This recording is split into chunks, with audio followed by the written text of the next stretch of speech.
강남 아파트를 주신다고요? 들은 그대로예요. 대신 회장님의 거대한 고민을 해결해줘야 돼요.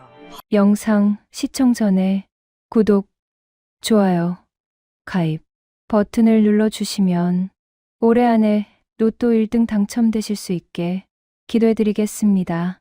오늘도 따뜻한 하루 보내세요. 아내가 직접 부탁했어요. 자기 남편을 대신 돌봐달라고. 그런데 그 돌봄이라는 게 제가 생각한 그런 게 아니었어요. 저는 지금 그 남자 옆에 누워 있어요. 새벽 3시 한남동 고급 레지던스 침대 위. 옆에서 잠든 이 사람은 66세 대기업 은퇴 회장. 그리고 저는 이 사람의 아내가 직접 골라서 남편 곁에 보낸 여자예요. 이불 사이로 그의 팔이 제 허리를 감싸고 있었어요. 새벽 공기가 차가운데 이 사람 체온만 비정상적으로 뜨거웠죠. 복도 너머 안방에서는 아내 정미라 여사가 자고 있을 시간이었어요. 같은 집, 같은 새벽. 남편은 다른 여자 옆에 있고 아내는 그걸 알면서도 모른 척하고 있는 거예요. 아니, 모른 척이 아니라 허락을 한 거죠. 세상에 이런 일이 실제로 일어나도 되는 건가요? 저는 천장을 올려다보며 숨을 죽이고 있었어요. 이 사람이 깨면 안 돼. 지금 이 순간만은 아무 일도 없는 것처럼 가만히 있고 싶었거든요. 그런데 어둠 속에서 그의 목소리가 들렸어요. 서진 씨, 아직 안 잤어. 심장이 터질 것 같았어요. 이 남자는 잠든 게 아니었어요. 그리고 그의 손이 다시 움직이기 시작했죠. 저는 눈을 감았어요. 안 돼. 이러면 안 돼. 하지만 그 손을 밀어내는 대신 저도 모르게 이불을 더 깊이 끌어당겼어요. 48 미혼녀가 남의 남편 곁에 누워있는 새벽. 그것도 아내의 허락을 받고. 여러분이라면 이 상황에서 밀어낼 수 있었을까요? 아내가 직접 보내준 남편을 18년 넘게 혼자였던 밤 끝에 처음으로 느끼는 이 온기를 정말로 거부할 수 있었을까요? 저는 못했어요. 솔직하게 말할게요. 저는 그날 밤 못 밀어냈어요. 그럼 처음부터 이야기할게요. 어쩌다 이 자리까지 오게 됐는지. 제 이름은 윤서진. 올해 48. 서울 한남동에 있는 시니어 전문 재활센터에서 생활코치로 일하고 있죠. 재활운동 프로그램 관리부터 건강 상담, 영양 설계, 자산관리, 연계 서비스까지 회원분들의 일상 전반을 돕는 일이에요. 여기 회원비가 월 350만 원이 넘으니 오시는 분들은 하나같이 강남 대치동의 아파트 두세 채는 기본이고 제주 서귀포나 양평 쪽에 세컨드하우스 가진 분도 수두룩하죠. 은퇴 후 자산을 부동산에만 묶어두지 않고 건강관리에도 아낌없이 투자하시는 분들이에요. 저는 이혼한 지 5년째 성수동 작은 오피스텔에서 혼자 살고 있어요. 이혼할 때 재산 분할로 아파트 한 채와 위자료 8천만 원, 퇴직금 합치면 3억 조금 넘게 정리가 됐었죠. 그걸로 대출 갚고 오피스텔 전세 놓고 나니까 통장에 남은 건 생각보다 적었어요. 그래서 노후 준비라는 걸 진지하게 생각하게 됐죠. 월급 외에 적금 하나, 연금저축펀드 하나 넣고 있는데 솔직히 이대로 60 넘기면 어떻게 될지 불안하긴 해요. 그래도 일이 있으니까 버텼어요. 센터에서 회원분들 만나고 운동 프로그램 짜고 상담하다 보면 하루가 순식간에 지나갔으니까요. 퇴근하고 혼자 현관문 여는 순간 조용한 공기가 밀려올 때면 가끔 숨이 턱 막히곤 했지만 그건 그냥 참는 거라고 스스로 다독이며 살았어요. 그런데 그해 봄 센터에 새 VIP 회원이 들어왔어요. 강태준, 66세, 대기업 창업주 출신, 은퇴 회장이라는 이력이 있었는데 직접 본 순간 그런 소개는 필요가 없었어요. 로비에 들어서는데 주변 분위기가 달라지는 게 느껴졌거든요. 키가 크고 어깨가 넓었어요. 66세라고는 도저히 믿기 어려운 단단한 체격에 짧게 다듬은 은발, 진한 네이비 캐시미어 코트, 그리고 사람을 가만히 들여다보는 깊고 조용한 눈빛. 나중에 들은 이야기로는 은퇴하고 나서 매일 새벽 5시에 한남동 남산둘레길을 걷고 주 3회 수영을 한다고 했어요. 거기다 한방 보약까지 꼬박꼬박 챙겨 드시는 분이라 같은 나이대 회원분들과는 체력 자체가 달랐죠. 강태준입니다. 앞으로 잘 부탁합니다. 목소리마저 낮고 묵직했어요. 저는 늘 하던 대로 밝게 인사를 건넸죠. 안녕하세요, 회장님. 생활 코치 윤서진입니다. 악수를 하는데 순간 멈칫했어요. 그 손이 너무 따뜻했거든요. 이 나이대 남성분들은 손끝이 차갑거나 악력이 빠져 있는 경우가 많은데 이 사람 손에서는 젊은 사람 같은 열기가 올라왔어요. 저는 얼른 손을 빼면서 시설 안내를 시작했죠. 괜히 귀끝이 달아오르는 게 스스로도 황당했으니까요. 아니, 48 먹은 사람이 악수 한 번에 얼굴이 빨개지다니. 나 원참 사춘기도 아니고 사흘 뒤에 아내가 왔어요.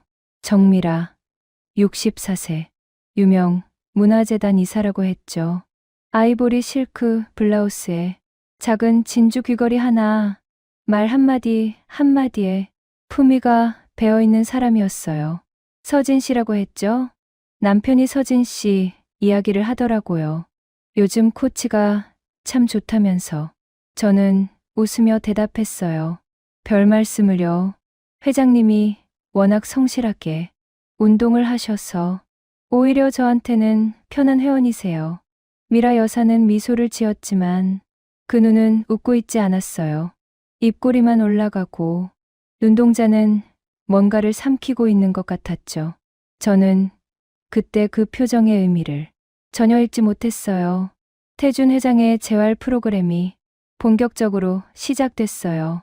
주 3회, 오후 2시. 무릎 관절 강화와 코어 근력 운동이 주 내용이었는데 이상한 점이 하나 있었어요. 보통 VIP 회원분들은 전담 트레이너한테 운동을 맡기시고 끝나면 바로 가시거든요. 그런데 태준 회장은 운동이 끝나면 꼭 저한테 상담 일정을 잡았어요. 윤 코치, 오늘 운동 후에 시간 되겠소? 요즘 수면이 좀 달라져서 상담을 받고 싶은데. 네, 회장님. 3시 반에 상담실로 오세요. 상담실에 마주 앉으면 태준 회장은 수면 이야기는 5분도 채 안 하고 다른 이야기를 꺼내곤 했어요. 젊은 시절 빈손으로 회사 세우던 이야기, 해외 출장 다니며 호텔에서 혼자 위스키 한잔하던 밤들, 그리고 은퇴하고 돌아왔을 때 느꼈던 공허함. 사업할 때는 몰랐소. 매일 전쟁 같았으니까. 그런데 멈추고 나니까 집이 이렇게 조용한 줄 처음 알았소. 텔레비전 소리가 거실을 혼자 채우고 있더군요. 저는 고개를 끄덕이며 들었어요. 그 마음을 너무 잘 알았거든요. 이혼 후 혼자 남겨졌던 밤에 텅 빈 오피스텔 거실에서 리모컨만 만지작거리던 저녁들. 누군가 괜찮아? 하고 한마디만 해줬으면 했던 순간들. 이 사람도 그런 밤을 보내고 있구나 싶었죠. 회장님, 그래도 사모님이 곁에 계시잖아요. 두 분이 함께 하시는 시간이 가장 좋은 재활이에요. 제가 습관처럼 한 말이었는데 태준 회장의 표정이 변했어요. 창밖 은행나무를 물끄러미 바라보다가 아주 낮은 목소리로 말했죠. 부부라는 게 말이오. 오래되면 옆에 있어도 혼자인 것 같은 날이 있어. 그 한마디가 상담실 안에 한참 동안 가라앉지 않았어요. 저는 괜히 펜을 돌리며 고개를 숙였죠. 위로를 건네야 할 사람은 저인데 왜 제 가슴이 먼저 아린 건지 스스로도 설명이 안 됐어요. 그 주 금요일 오후였어요. 일과가 끝나고 퇴근 준비를 하는데 미라 여사가 불쑥 찾아왔어요.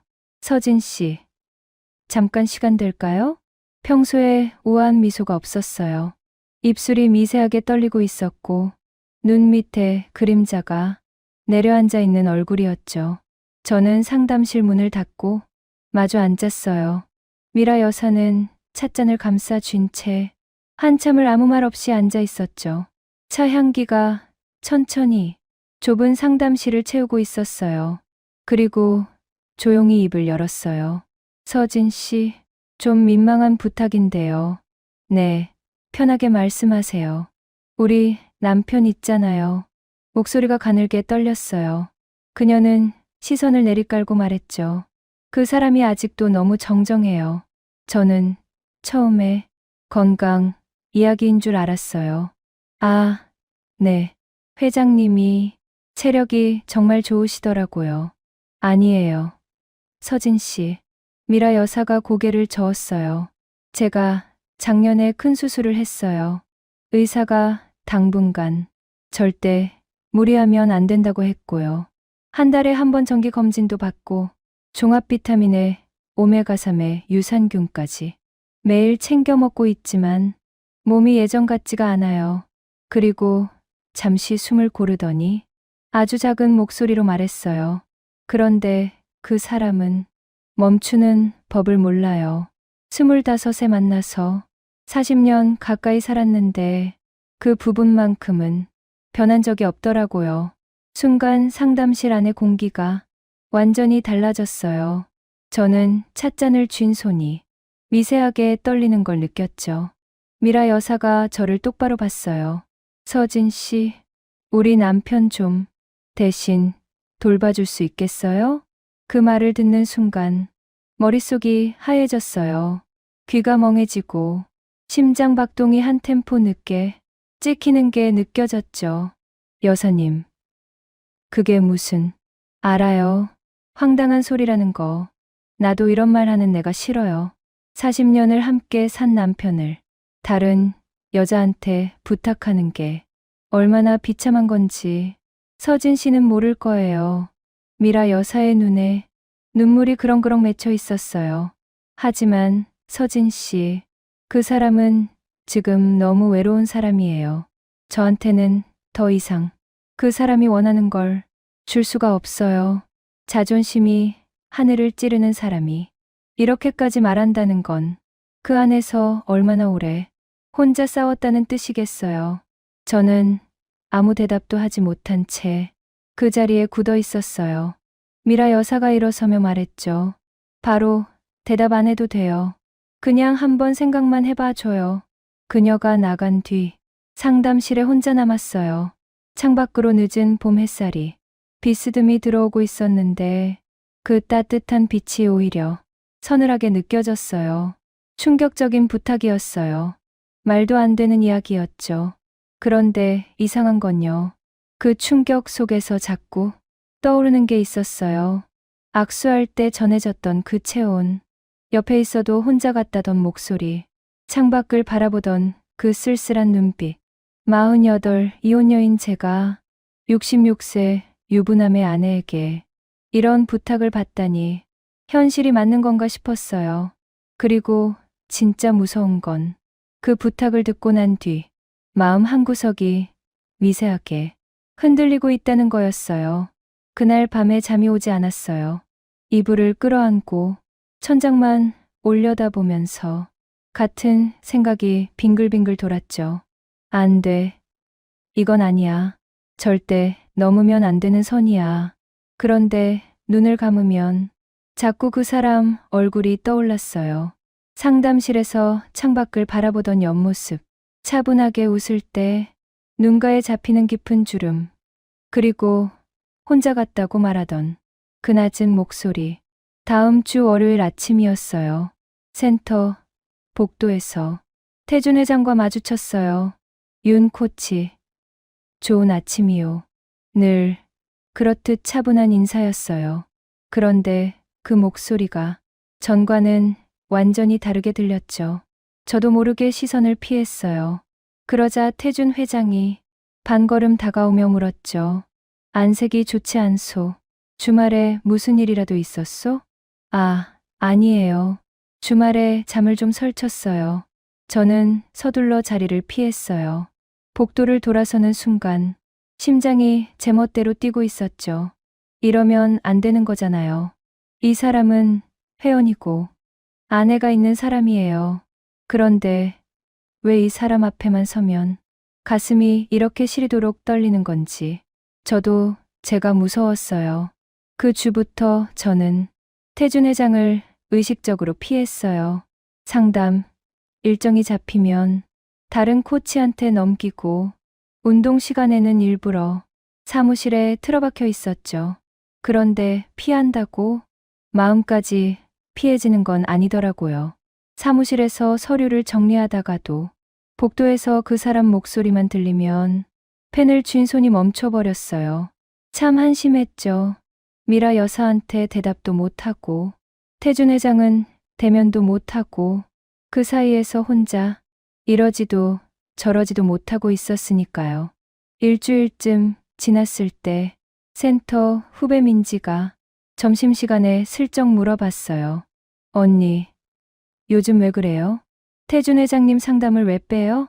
그분이 언니만 찾는 거 다 아는데 저는 괜히 김밥을 한 입 크게 베어 물며 대충 넘겼죠. 아, 그냥 요즘 스케줄이 겹쳐서. 진짜요? 근데 언니, 그분 부인이 어제 또 오셨대요. 뭔가 상담하셨다고. 미라 여사가 또 왔다고요. 젓가락 든 손에 힘이 들어갔어요. 이 이야기가 아직 끝나지 않았다는 뜻이잖아요. 그날 오후 예감은 틀리지 않았어요. 퇴근 준비를 하고 있는데 데스크에서 전화가 왔어요.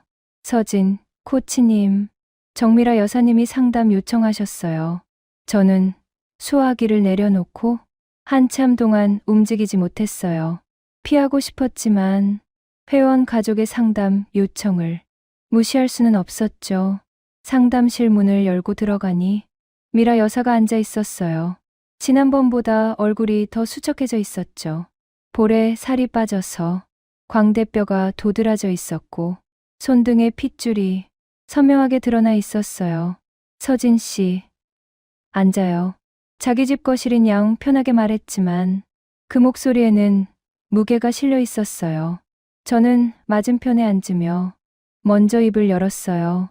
단호하게 말해야 한다고 오면서 10번은 다짐했거든요.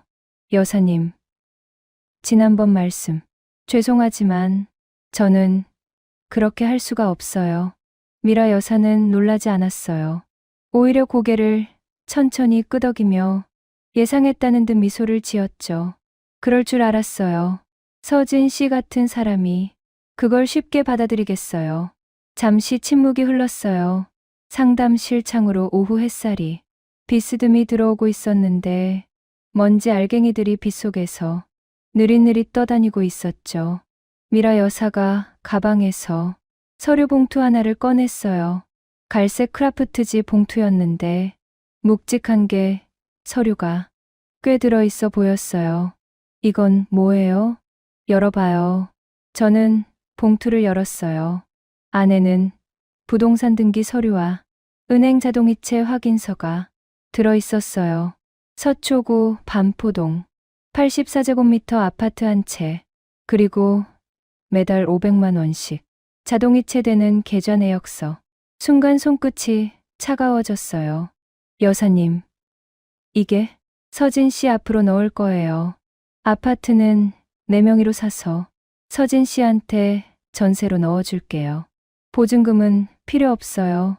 그리고 매달 500만 원은 생활비로 넣어줄 거예요. 머릿속이 하얘졌어요. 반포 아파트면 시세가 20억은 넘는 곳이에요. 거기에 월 500이면 1년에 6천만 원. 이혼하고 5년 동안 적금 넣고 연금 저축 붓고 아등바등 모은 돈이 3억이 채 안 되는데 이 사람은 그걸 한 번에 내밀고 있었어요. 여사님, 이건 너무 많다고 생각해요? 아니에요.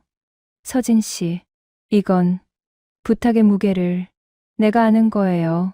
미라 여사는 찻잔을 들며 담담하게 말했어요.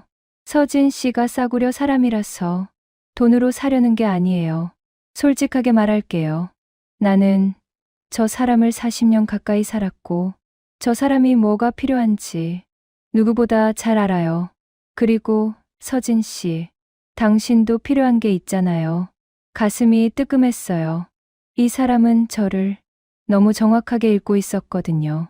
오피스텔 전세 사는 이혼녀, 월급 빼면 노후 자금 불안한 48, 매달 연금 저축 30만 원 넣으면서 이대로 60 넘기면 어떡하나 밤마다 천장 보면서 걱정하던 사람.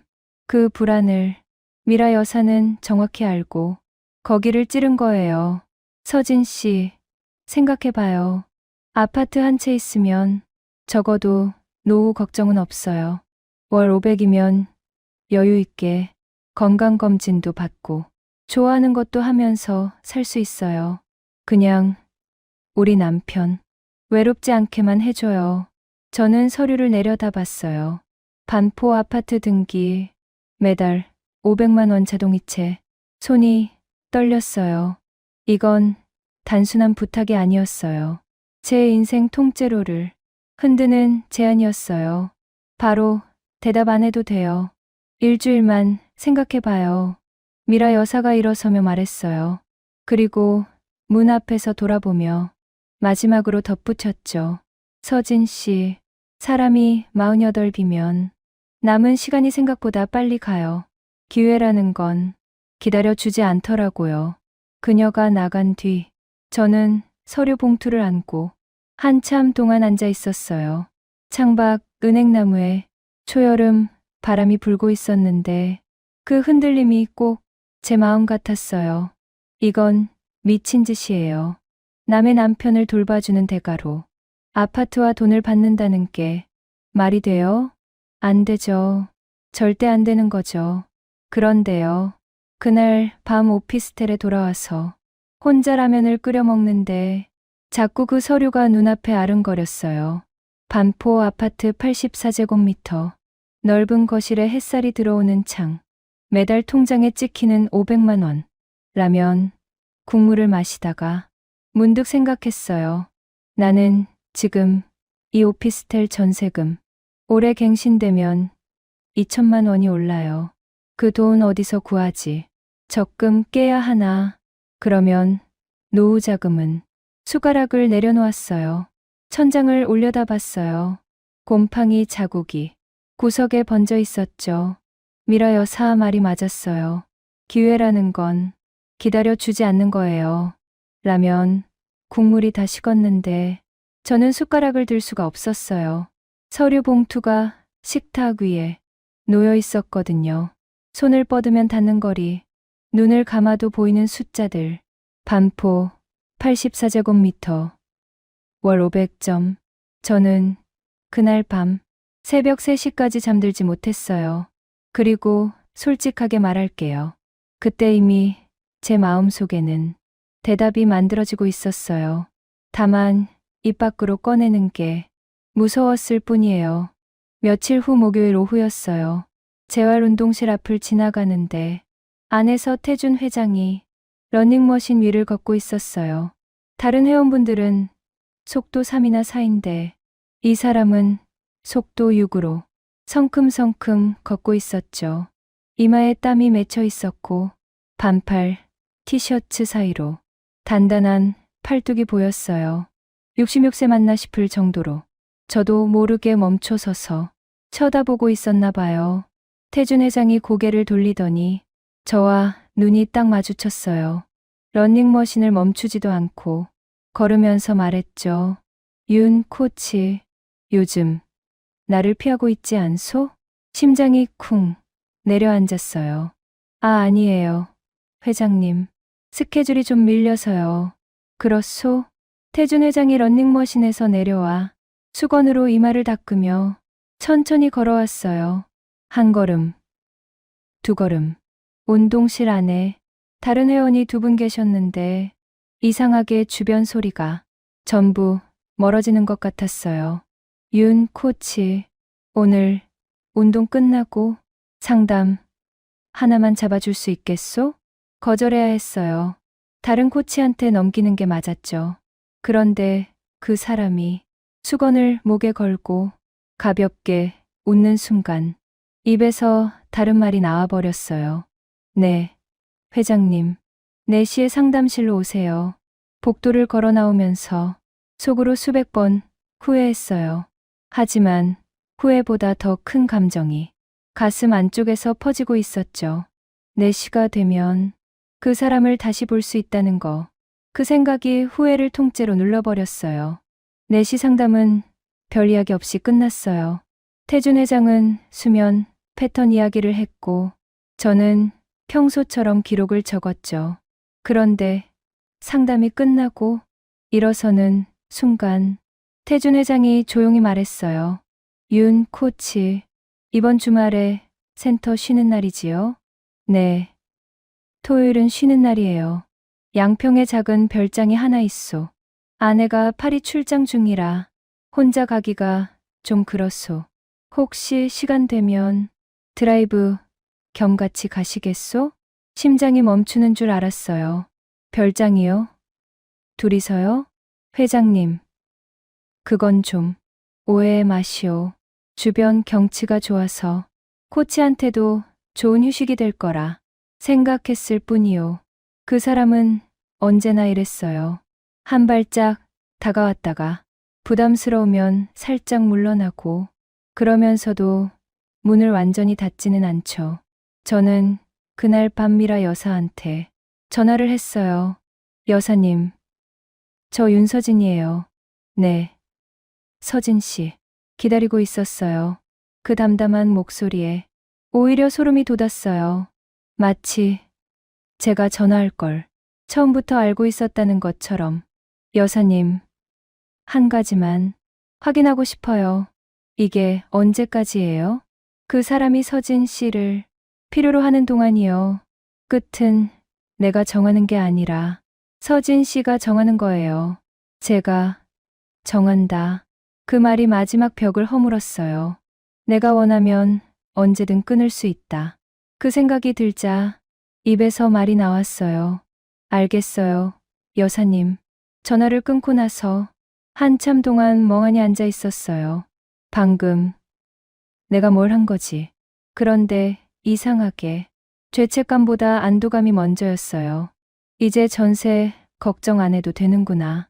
그 생각이 먼저 든 제가 스스로도 낯설었죠. 토요일이 왔어요.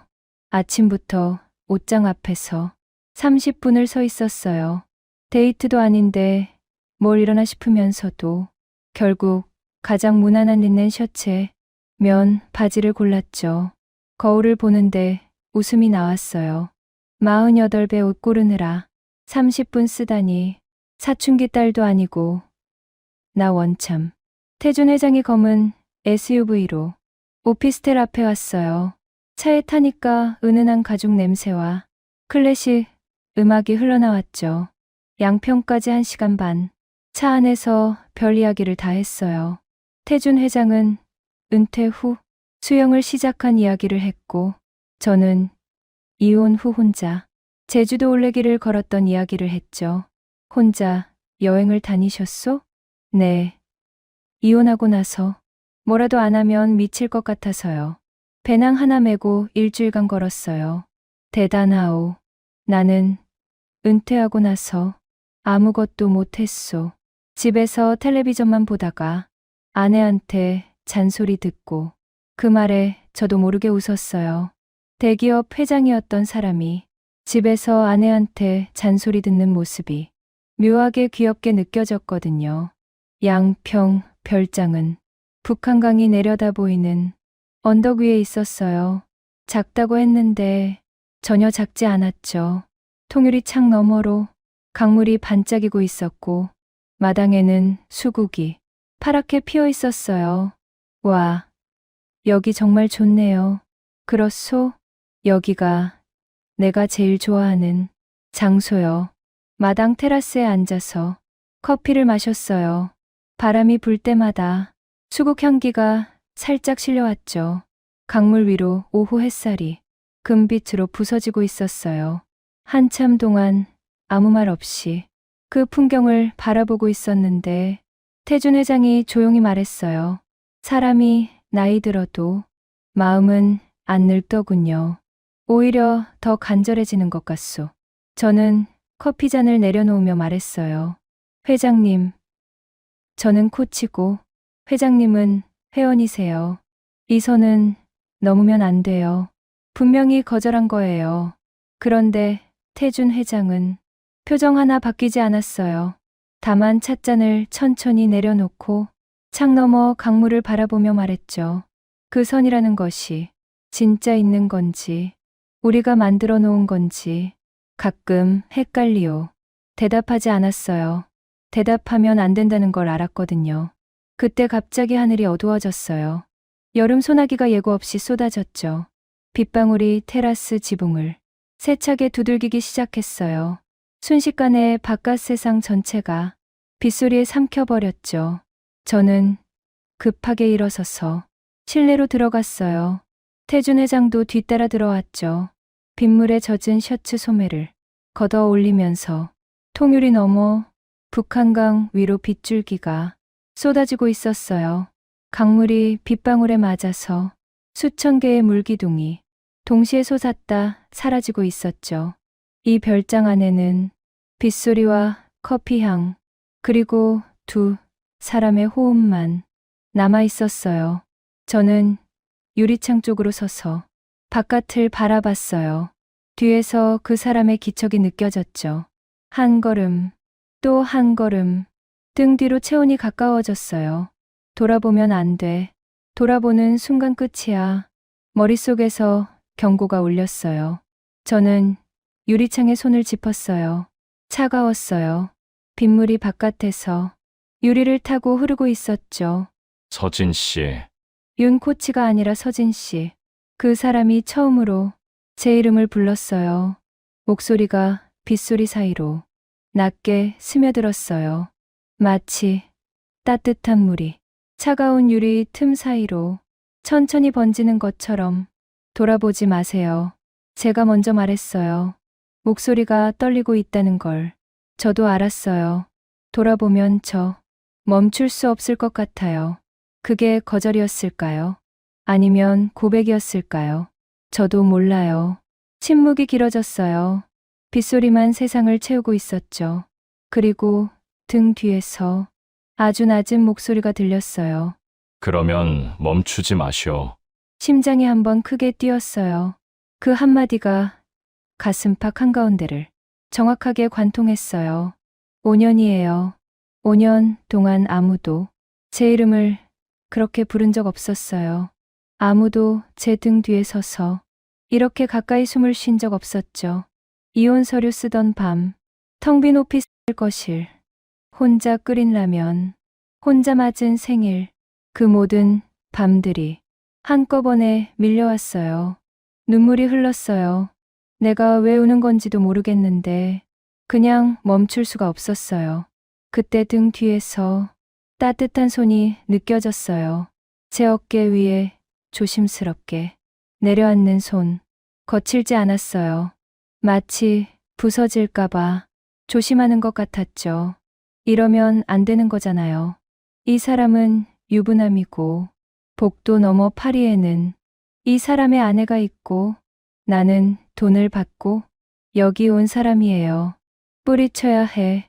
손을 떼어내야 해. 그런데 제 손이 유리창에서 떨어지더니 그 사람의 손 위로 올라갔어요. 그 순간 빗소리가 더 거세졌어요. 마치 세상 전체가 우리를 감싸면서 아무한테도 보이지 않게 커튼을 내려주는 것 같았죠. 저는 천천히 돌아섰어요. 그 사람의 눈이 아주 가까이에 있었어요. 깊고 조용하고 외로운 눈. 그 눈 속에 제가 비치고 있었어요. 창밖으로 북한강 위에 안개가 피어오르기 시작했어요. 빗소리와 안개와 어둠이 별장 전체를 삼키고 있었죠. 저는 눈을 감았어요. 마지막 남은 빗장 하나가 소리 없이 풀리는 걸 느꼈어요. 그리고 그날 오후 우리는 돌아갈 수 없는 강을 건너버렸어요.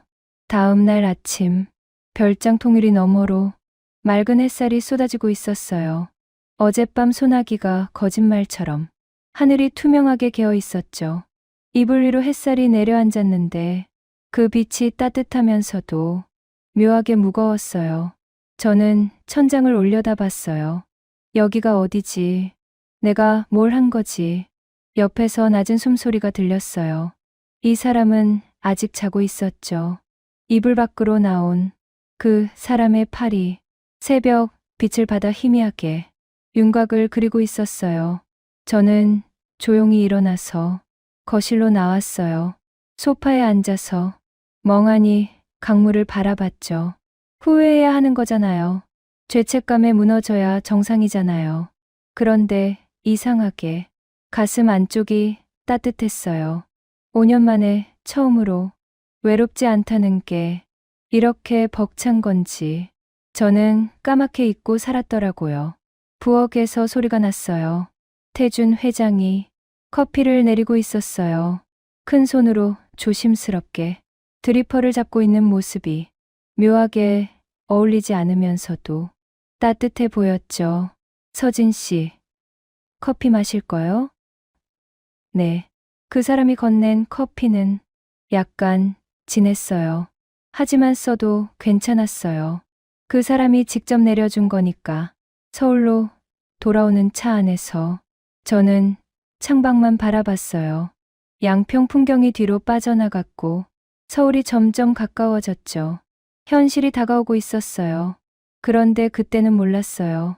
이 따뜻함에 취해 있는 사이에 제 안에서 전혀 다른 감정이 조용히 자라나고 있었다는 걸, 돈의 맛이라는 게 사람을 이렇게 바꿔놓는다는 걸 그때 저는 전혀 몰랐어요.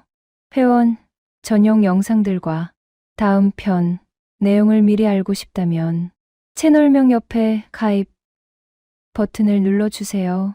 특별한 혜택을 누리실 수 있습니다. 오늘도 활기찬 하루 보내세요. 반포 아파트에 이사하고 매달 500만 원이 찍히기 시작하니까 세상이 달라 보였어요. 성수동 오피스텔에서는 건너평 건물 벽밖에 안 보였는데 여기서는 베란다 너머로 한강이 내려다 보이더라고요. 처음 석 달은 조심했어요. 생활비 빼고 나머지는 적금에 넣었죠. 그런데 돈이라는 게 묘해요. 없을 때는 10만 원도 크게 느껴지는데 있으면 500만 원도 금방 익숙해지더라고요. 넉 달째부터 뭔가 허전한 느낌이 들었어요. 태준 회장은 일주일에 2번 저를 만나러 왔는데 만나지 않는 나머지 5일이 점점 길게 느껴졌거든요. 돈은 있는데 쓸 곳이 없고 시간은 남는데 함께할 사람이 없고 반포 아파트 넓은 거실이 오히려 외로움을 더 키웠어요. 그러던 어느 토요일이었어요. 단지 안에 새로 생긴 프리미엄 필라테스 센터에 등록을 했거든요. 월 회비가 80만 원이나 했는데 그쯤이야 뭐 매달 500이 들어오니까 거기서 도윤이를 만났어요. 한도윤, 32살, 필라테스 센터 대표 강사였죠. 키가 크고 체형이 좋았어요. 검게 탄 피부에 말할 때 눈을 똑바로 쳐다보는 그 자신감 있는 표정이 첫눈에 눈길을 끌었어요. 회원님, 코어가 약하시네요. 여기 잡고 이렇게 해보세요. 도윤이가 제 허리를 잡아 자세를 교정해줬어요. 그 손이 닿는 순간 묘한 전율이 흘렀죠. 아, 이 느낌. 태준 회장한테서 느꼈던 그 떨림과는 완전히 달랐어요. 태준 회장이 묵직한 위스키 같다면 도윤이는 톡 쏘는 스파클링 와인. 가볍고 시원하고 기분이 좋았어요. 일주일에 3번 수업을 받았어요. 도윤이는 수업이 끝나면 항상 웃으며 물을 건네줬죠. 서진 누나, 오늘 자세 진짜 좋아졌어요. 누나요. 32살한테 누나 소리를 듣다니 어이가 없으면서도 솔직히 기분이 나쁘지 않았어요. 수업이 끝나면 같이 카페에서 커피를 마시게 됐고, 커피가 저녁 식사로 바뀌었고, 저녁이 와인 한 잔으로 이어지게 됐죠. 도윤이는 제 이야기를 정말 잘 들어줬어요. 이혼 이야기, 혼자 산 5년, 센터에서의 일상, 물론 태준 회장 이야기는 하지 않았죠. 누나는 진짜 대단한 거예요. 혼자서 그 시간을 버텼다는 게 저는 한 달만 혼자 있어도 미칠 것 같은데 그 말에 눈시울이 뜨거워졌어요. 태준 회장은 좋은 사람이었지만 제 이야기를 들어주는 사람은 아니었죠. 그 사람은 자기 외로움을 저한테 기대는 사람이었으니까. 도윤이는 달랐어요. 제 말을 듣고 고개를 끄덕여주고 가끔은 제 손을 잡아주기도 했죠. 한 달쯤 지났을 때 도윤이가 슬쩍 말했어요. 누나, 저 사실 지금 좀 힘들어요. 센터 운영이 적자인데 투자금을 못 구해서요. 그 말을 듣는 순간 가슴이 아팠어요. 이렇게 좋은 사람이 돈 때문에 힘들다니 얼마나 필요한데? 500이면 당장 급한 건 막는데. 아니에요. 누나한테 이런 말 하면 안 되는 건데. 도윤이가 고개를 숙였어요. 귀까지 빨갛게 달아오른 게 보였죠. 저는 다음 날 500만 원을 이체했어요. 태준 회장한테서 받은 그 달 생활비를 통째로. 도윤이는 감동한 표정으로 말했어요. 누나, 진짜 고마워요. 꼭 갚을게요. 그리고 그날 밤이었어요. 와인바에서 둘이 앉아 있었는데 도윤이가 제 손을 잡더니 가만히 눈을 바라봤어요. 누나, 나이 차이가 이렇게 나는데 이런 말 하면 웃기겠지만 심장이 빨라졌어요. 안 돼. 이러면 안 돼. 이미 한 사람과 넘어서는 안 될 선을 넘었잖아. 또 다른 사람과 이러면 나는 정말 돌아갈 수 없는 사람이 돼. 도윤 씨, 나는 나이가 뭐가 중요해요. 누나는 제가 만난 사람 중에서 제일 따뜻한 사람이에요. 그 말 한마디에 또 무너졌어요. 따뜻한 사람이라니 누가 저한테 마지막으로 그런 말을 해줬는지 기억도 나지 않았거든요.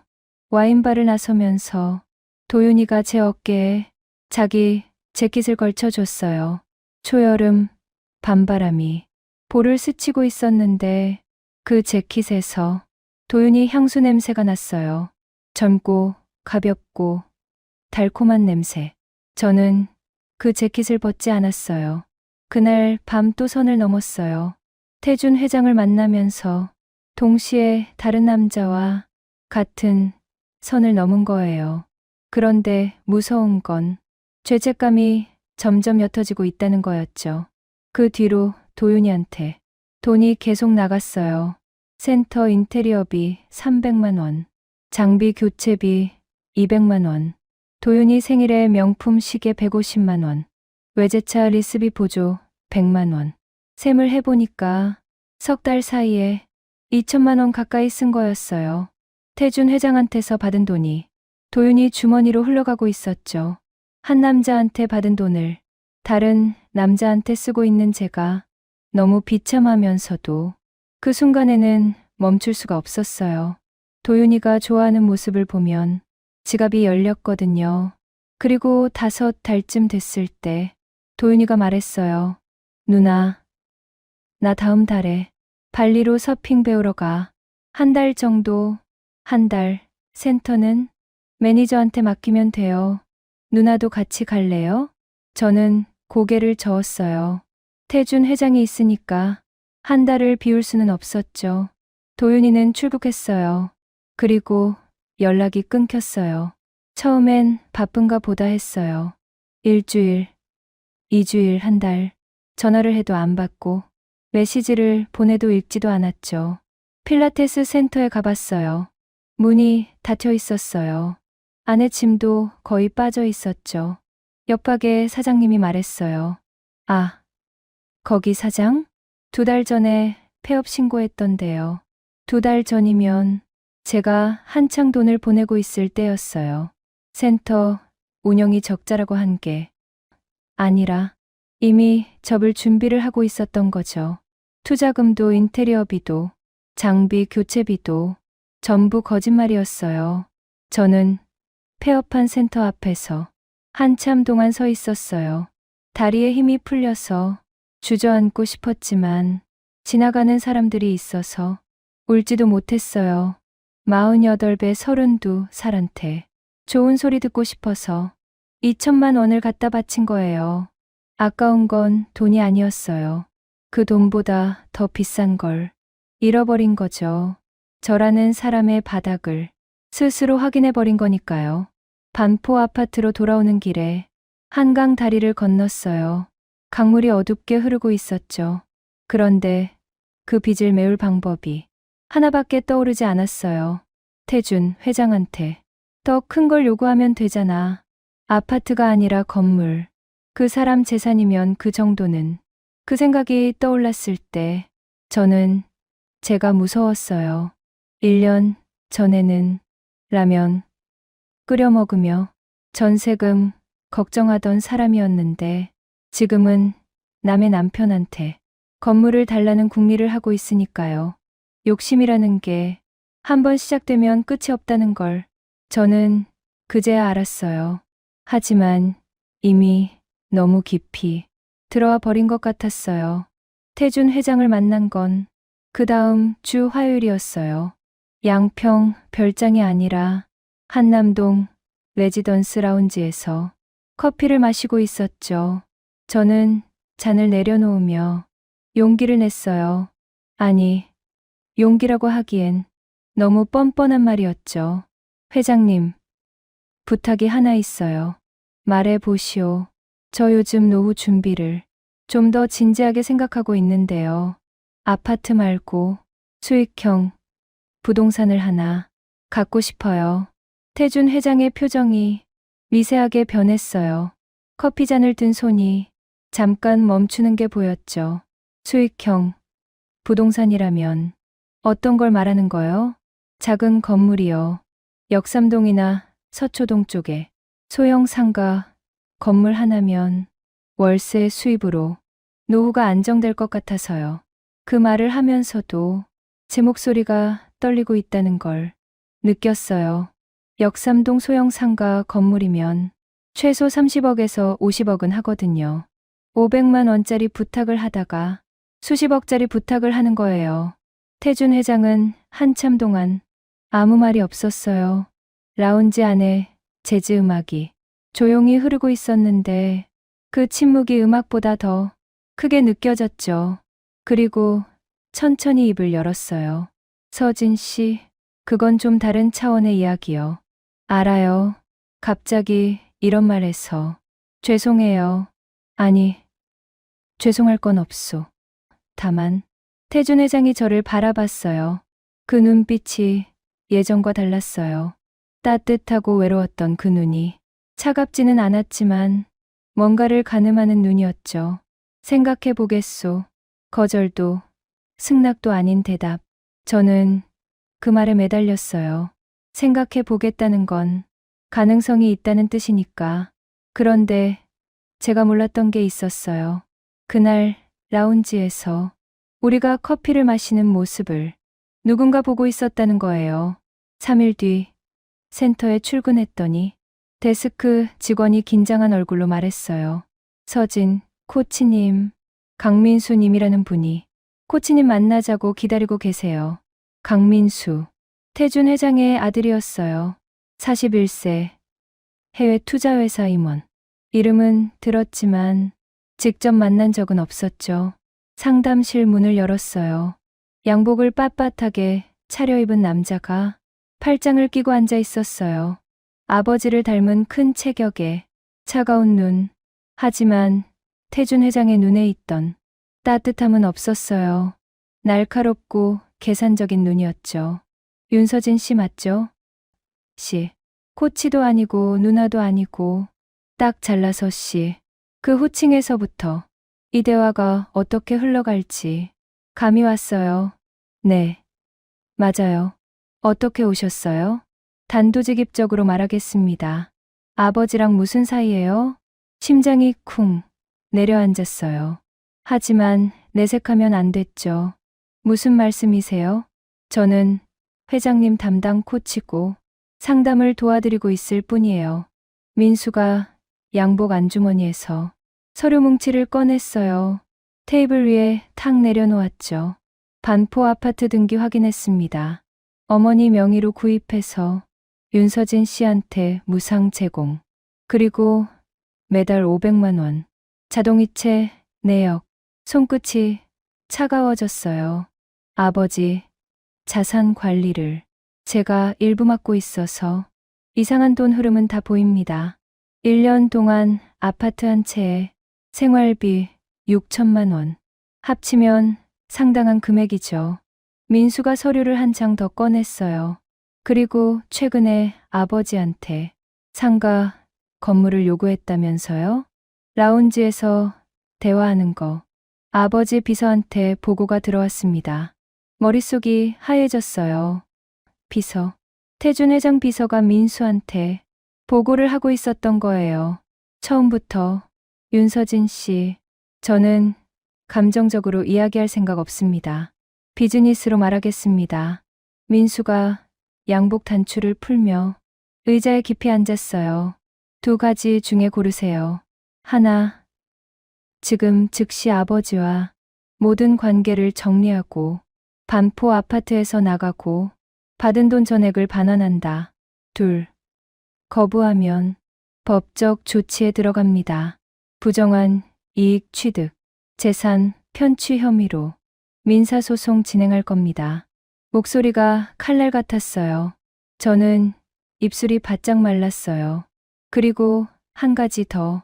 민수가 핸드폰을 꺼내 화면을 보여줬어요. 양평 별장 주변 CCTV 캡처 사진. 제가 태준 회장 차에서 내리는 모습이 찍혀 있었어요. 날짜가 어머니 파리 출장 기간이네요. 아버지 별장에 여자가 출입한 기록. 이거 어머니한테 보여드릴까요? 그 한마디에 다리에서 힘이 빠졌어요. 미라 여사가 허락한 거라고 말하고 싶었어요. 하지만 그 말을 하는 순간 미라 여사까지 난처해지는 거잖아요. 아들한테 남편을 다른 여자한테 맡겼다고 말할 수 있는 어머니가 세상에 어디 있겠어요. 저는 아무 말도 못했어요. 민수가 일어서며 말했죠. 일주일 드리겠습니다. 변호사 통해서 합의서 보낼 테니 사인하세요. 아파트 명도, 수령액 전액 반환, 접근 금지, 서약서 포함입니다. 그리고 문 앞에서 돌아보며 마지막으로 말했어요. 아버지는 올해 일흔이 가까운 노인이에요. 노인한테서 돈 뜯어내는 거 법적으로 어떻게 되는지 윤서진 씨가 더 잘 알 거라 생각합니다. 문이 닫혔어요. 저는 의자에 주저앉았어요. 다리가 후들후들 떨렸죠. 끝났어요. 전부 다 끝난 거예요. 그날 저녁 태준 회장한테 전화가 왔어요. 서진 씨, 민수가 찾아갔다고 들었소. 목소리가 평소보다 한층 더 낮고 무거웠어요. 회장님, 저 미안하오. 내가 더 조심했어야 하는 건데. 그 사람은 사과를 했어요. 잘못한 건 저인데 그 사람이 미안하다고 했어요. 서진 씨, 민수 말대로 정리하는 게 맞을 것 같소. 아들이 이미 변호사를 움직였으니 내가 막을 수 있는 선이 아니오. 알고 있었어요. 이 사람은 아들 앞에서 저를 지켜줄 수 없다는 거. 재산이 아무리 많아도 가족 앞에서는 저 같은 사람이 설 자리가 없다는 거. 회장님, 알겠어요. 정리할게요. 전화를 끊고 나서 반포 아파트 거실에 혼자 앉아 있었어요. 한강 야경이 창밖으로 보였죠. 1년 전 처음 이 아파트에 들어왔을 때 숨이 멎도록 예뻤던 그 야경이 오늘은 그냥 어두운 물줄기로밖에 안 보였어요. 일주일 뒤 합의서에 사인했어요. 아파트명도, 수령액 전액 반환, 접근 금지, 서약서, 변호사가 준비한 서류에 도장을 찍는데 손이 떨려서 3번 만에 겨우 찍었어요. 반포 아파트에서 나온 날, 짐은 캐리어 하나였어요. 1년 전 들어올 때도 캐리어 하나였고, 나갈 때도 캐리어 하나. 달라진 건 아무것도 없었어요. 아니, 하나 달라졌죠. 들어올 때는 적금이라도 있었는데, 나갈 때는 빚만 남아 있었어요. 센터도 그만둬야 했어요. 민수가 센터 쪽에도 이야기를 한 것 같았어요. 원장이 저를 부르더니 조용히 말했죠. 서진 씨, 미안한데 다음 달부터는 어렵겠어요. 5년 동안 일한 곳이었는데 짐 싸는데 30분도 안 걸렸어요. 로커에서 개인 물건 챙기고 후배 민지한테 인사하고 나오는데 민지가 울먹이며 말했어요. 언니, 왜 갑자기 이래요? 무슨 일이야? 괜찮아. 민지야, 그냥 좀 쉬려고. 거짓말. 괜찮지 않았어요. 센터 정문을 나서는데 오후 햇살이 눈부시게 쏟아지고 있었죠. 그런데 그 따뜻한 햇살이 전부 남의 것 같았어요. 직장도 없고 집도 없고 통장에는 빚만 남아있고 48대 가진 게 라곤 캐리어 하나뿐인 여자. 그게 지금의 저였어요. 서울에서 더 버틸 수가 없었어요. 집도 없고 직장도 없고 통장에는 빚만 남아있는데 월세방을 구할 보증금조차 만들 수가 없었거든요. 갈 곳이 딱 한 군데 있었어요. 충남, 서산. 어머니가 혼자 사시는 고향이었죠. 서울역에서 버스를 탔어요. 캐리어 하나 끌고 고속버스 터미널에 앉아 있는데 주변에 대학생들이 여행 가방을 끌며 웃고 떠들고 있었어요. 저도 저 나이엔 저랬겠죠. 세상이 전부 내 것 같고 뭐든 할 수 있을 것 같던 시절. 그게 벌써 25년 전이라니. 버스가 출발하고 창밖으로 서울 풍경이 뒤로 빠져나갔어요. 한강 다리를 건너는 순간 1년 전 반포 아파트에서 한강 야경을 바라보던 밤이 떠올랐어요. 그때는 매달 500만 원이 통장에 찍히고 넓은 거실에서 와인 한 잔 마시며 한강을 내려다봤었죠. 지금은 고속버스 뒷자리에서 무릎 위에 가방을 안고 고향으로 도망가는 중이에요. 1년 사이에 사람 인생이 이렇게 뒤집어질 수도 있구나. 2시간 반 만에 서산에 도착했어요. 터미널에서 내리니까 공기부터 달랐어요. 서울처럼 매캐하지 않고 흙냄새 섞인 바람이 볼을 스치고 지나갔죠. 어머니 집까지 택시비가 아까워서 걸었어요. 40분쯤 걸렸나. 길가에 코스모스가 피어 있었어요. 가을이 오고 있었죠. 어머니 집은 오래된 단층집이었어요. 마당에 고추가 널려 있었고 처마 밑에 된장 항아리가 줄지어 놓여 있었죠. 대문을 열고 들어가니 어머니가 마당에서 배추를 다듬고 계셨어요. 엄마, 어머니가 고개를 들었어요. 캐리어를 끌고 서 있는 저를 보더니 아무 말 없이 한참 동안 쳐다보셨어요. 뭔가를 물어보실 줄 알았어요. 왜 왔니? 무슨 일이니?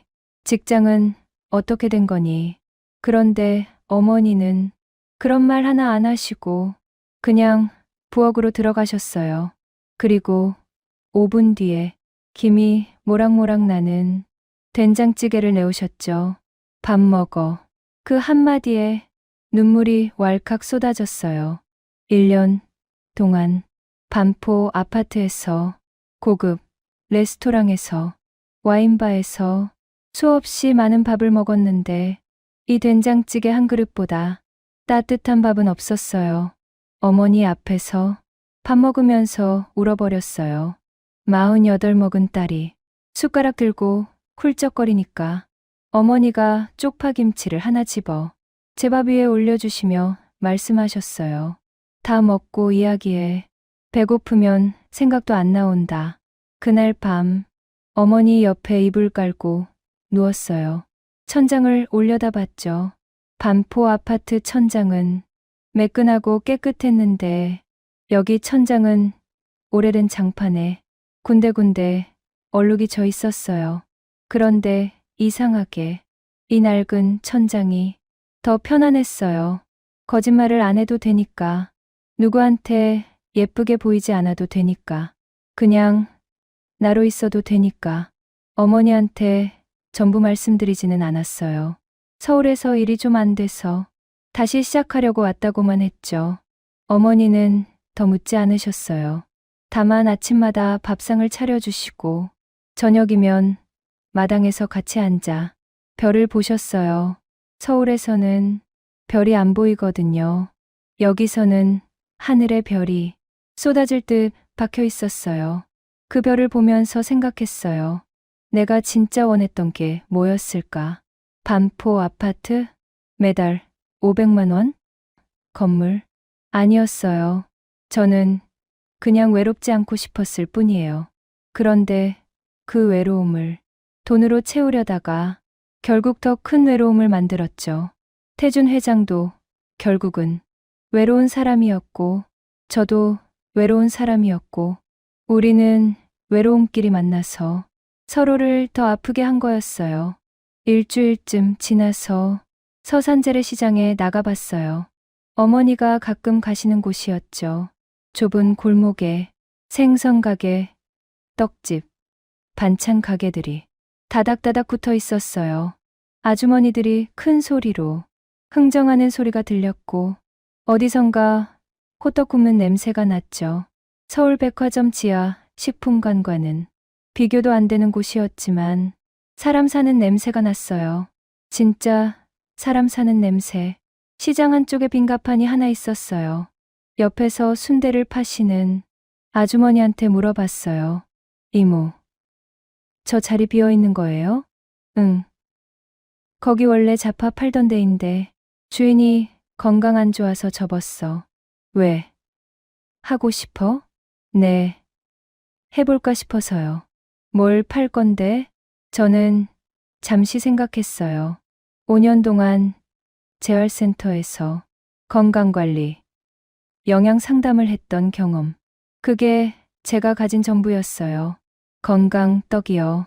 저당 떡이나 잡곡 떡 같은 거요. 순대 아주머니가 피식 웃으며 말했어요. 이 동네에서 그런 거 팔린다고? 여기 사람들은 그냥 쑥떡, 호박떡이면 좋아해. 맞아요. 그래서 쑥떡, 호박떡도 같이 하려고요. 대신 설탕을 좀 줄여서요. 아주머니가 고개를 갸웃거리며 글쎄, 한번 해봐 하고 말했어요. 가판, 자릿세가 한 달에 15만 원이었어요. 반포 아파트 월세에 100분의 1도 안 되는 돈. 그 15만 원이 지금의 저한테는 15억보다 무거웠어요. 어머니한테 빌린 돈으로 쌀가루와 쑥과 호박을 사서 새벽 4시부터 떡을 만들었어요. 손이 서툴러서 처음엔 모양이 엉망이었죠.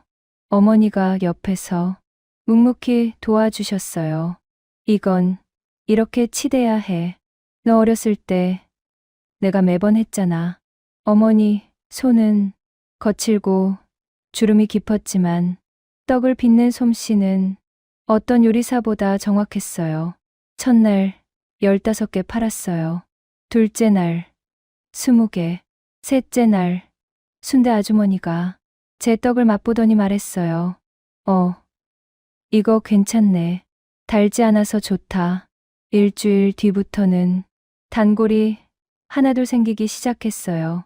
하루 수입이 3만 원, 5만 원, 많은 날은 8만 원. 반포에서 매달 500을 받던 사람이 하루 5만 원에 감사하게 됐어요.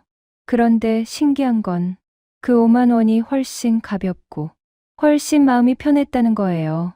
내가 새벽에 일어나서 내 손으로 만들어서 내 힘으로 번 돈이니까요. 어느 날 저녁 시장 정리를 마치고 어머니 집으로 걸어가는데 노을이 지고 있었어요. 들판 위로 붉은 빛이 번지는 게 마치 누군가 하늘에 수채화를 그려놓은 것 같았죠. 서울에서는 한 번도 이런 걸 본 적이 없었어요. 아니, 있었을 수도 있는데 볼 여유가 없었던 거겠죠. 반포 아파트 한강 야경보다 이 시골 노을이 100배는 더 예뻤어요. 그날 밤이었어요. 모르는 번호로 전화가 왔어요. 받았더니 미라 여사였어요. 서진 씨, 나예요. 1년 만에 듣는 목소리였는데 변한 게 하나도 없었어요. 여전히 차분하고 우아한 그 톤. 여사님, 잘 지내고 있어요? 잘 지내냐고요. 시골 재래시장에서 떡을 팔고 있다고 말해야 하나 말아야 하나 망설이고 있는데 미라 여사가 먼저 말했어요. 서진 씨, 미안해요. 한 가지 말 안 한 게 있어요. 가슴이 철렁했어요. 서진 씨가 처음이 아니었어요. 순간 귀를 의심했어요. 서진 씨 전에도 비슷한 사람이 있었어요. 2명. 머릿속이 하얘졌어요. 한 명은 3년 전에, 또 한 명은 5년 전에. 둘 다 처음엔 괜찮았는데 결국 욕심이 커져서 스스로 무너졌어요. 서진 씨처럼 저는 아무 말도 할 수가 없었어요. 나만 특별한 줄 알았어요. 태준 회장이 나한테만 외로움을 보여준 줄 알았고 미라 여사가 나한테만 그 부탁을 한 줄 알았어요. 그런데 아니었어요. 저는 3번째였던 거예요. 여사님, 왜 이런 걸 하시는 거예요? 미라 여사는 잠시 침묵하더니 아주 조용히 말했어요. 그 사람을 잡아두려면 그 방법밖에 없었어요. 내가 직접 못하니까 다른 사람을 두는 거. 그래야 그 사람이 바깥에서 사고를 안 치니까. 그러니까 미라 여사는 처음부터 남편을 통제하기 위해 이 모든 걸 설계한 거였어요. 아파트도 생활비도 전부 남편이 밖에서 더 큰 문제를 만드는 것보다 관리 가능한 범위 안에 묶어두려는 장치였던 거죠. 그리고 서진 씨, 하나만 더 말할게요. 미라 여사의 목소리가 한 톤 낮아졌어요. 전에 있던 2 사람도 결국 욕심이 커져서 끝이 안 좋았어요. 근데 서진 씨는 달라요. 뭐가 달라요? 그 사람들은 끝나고 나서 원망만 했어요. 서진 씨는 지금 떡을 만들고 있잖아요. 놀랐어요. 이 사람이 제가 뭘 하는지 알고 있었어요. 어떻게? 그건 중요하지 않아요. 서진 씨, 다시 일어서세요. 3번째니까 이번엔 진짜 끝이에요.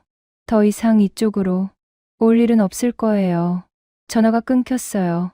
저는 마당에 앉아서 한참 동안 하늘을 올려다봤어요. 별이 쏟아질 듯 박혀 있었죠. 3번째, 나는 3번째 여자였어요. 그 사실이 비참하면서도 이상하게 마음이 놓였어요. 이제 진짜 끝이구나. 이 사람들과의 인연은 완전히 끝난 거구나. 그리고 잠시 뒤 핸드폰에 문자가 하나 떴어요. 태준 회장이었어요. 서진 씨, 건강하게 잘 살아가시오. 미안하오. 짧은 문자 2줄. 저는 그 문자를 읽고 조용히 핸드폰을 내려놓았어요.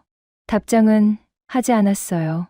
할 말이 없어서가 아니라 이제는 그쪽을 향해 글자 하나 보내는 것도 제 인생에 도움이 안 된다는 걸 알았으니까요. 걸으면서 생각했어요. 제가 진짜 잃어버린 건 돈이 아니었어요. 저 자신이었어요. 남의 돈에 기대면서 내가 누구인지를 까먹은 거예요. 500만 원이 들어오는 통장 대신 내 손으로 번 5만 원이 찍히는 통장. 그게 진짜 내 것이었어요. 여러분, 사람이 넘어지는 건 한순간이에요. 하지만 다시 일어서는 건 매일매일의 선택이더라고요. 저는 욕심 때문에 넘어졌고 그 욕심 때문에 전부 잃었어요. 하지만 잃어야 비로소 보이는 것들이 있었죠. 어머니의 된장찌개, 시장 아주머니들의 인사, 새벽에 반죽하는 내 손의 온기, 그리고 들판 위에 번지는 노을. 이 나이에 깨달은 거예요. 진짜 부자는 통장 잔고가 많은 사람이 아니라 내 발로 서 있는 사람이라는 걸. 늦었다고 생각하면 정말 늦어버리지만 오늘 다시 시작하면 그게 가장 빠른 거더라고요. 내일도 새벽 4시에 일어나서 떡을 만들 거예요. 모양은 아직 좀 못생겼지만 어머니 말씀처럼 맛이 있으면 되는 거잖아요. 저는 윤서진, 48, 서산 재래시장에서 떡을 파는 여자예요. 그리고 오늘부터 다시 저를 시작합니다. 영상 재미있게 보셨나요? 짧게라도 소감을 댓글로 남겨주신다면 올해 안에 연금 복권 당첨될 수 있게 기도해 드리겠습니다. 그리고 멤버십 가입은 영상 제작에 큰 힘이 되니 응원 부탁드립니다. 감사합니다. 감사합니다. 감사합니다. 감사합니다. 감사합니다. 감사합니다. 감사합니다. 감사합니다.